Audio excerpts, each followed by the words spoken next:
मी तर माझी तर पंढरपूर ते पंजाब पण झालेली आहे, पण मला नागपूर ते पंढरपूर करायची होती.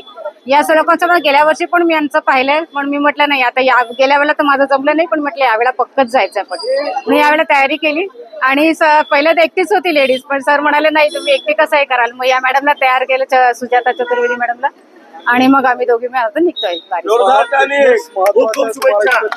एकदम जोरदार, एकदम नाही बस सायकलिंग करायची. रोज 50 किलोमीटर सायकलिंग केलेली होती मध्ये, आणि बाकीचं रोजचं आपलं जे आहे ते चालतंच.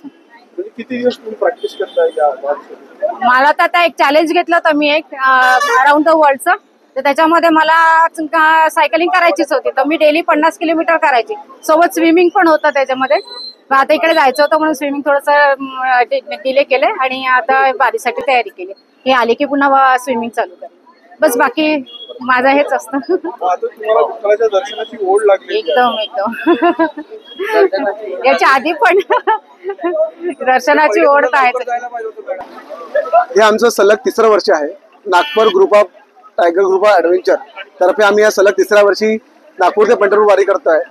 आम्हाला या वारीच्या माध्यमातून फक्त जनतेला हा संदेश द्यायचा आहे की पर्यावरणासाठी सायकल हा फार गरजेचा घटक झालेला आहे. आज ज्या पद्धतीने भारतात पोल्युशन वाढते आहे, त्या पोल्युशनला नियंत्रण करण्यासाठी सायकल हा चांगला घटक आहे.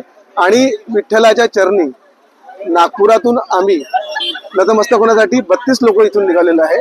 त्यात 30 पुरुष आणि 2 महिला आहेत. आणि टायगर ग्रुप ऑफ ऍडव्हेंचर तर्फे हा जो उपक्रम असतो हा वर्षभर सायकलिंगचा चालू असतो, आणि आम्हाला आनंद आहे की आम्हाला नागपूरकरांचाही सपोर्ट आहे.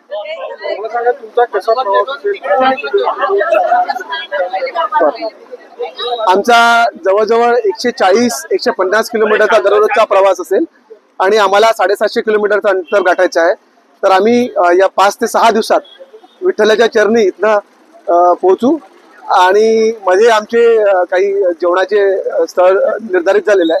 तिथे जेवण नाश्ता हा सर्व विचार करून समोर दररोज 150 जवळजवळ किलोमीटर अंतर आम्ही पूर्ण करू.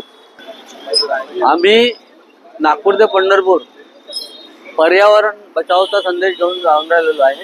हे आमचं तिसरं वर्ष आहे.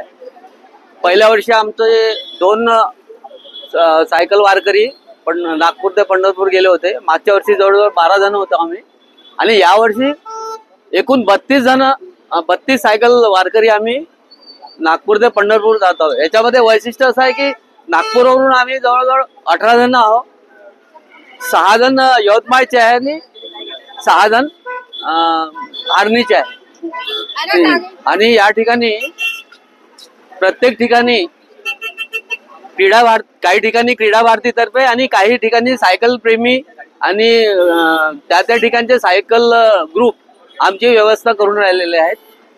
आणि एक वैशिष्ट्य या वर्षीच्या वारीमधलं वैशिष्ट्य असे आहे की यावर्षी आमच्या सोबत 2 महिला सायकल वारकरी देखील येऊन राहिलेले आहेत. हे फार महत्वाचं. आणि पुढच्या वर्षी याच्यापेक्षा जास्त संख्या राहील आणि जास्त फार मोठ्या प्रमाणामध्ये नियोजन करता येईल.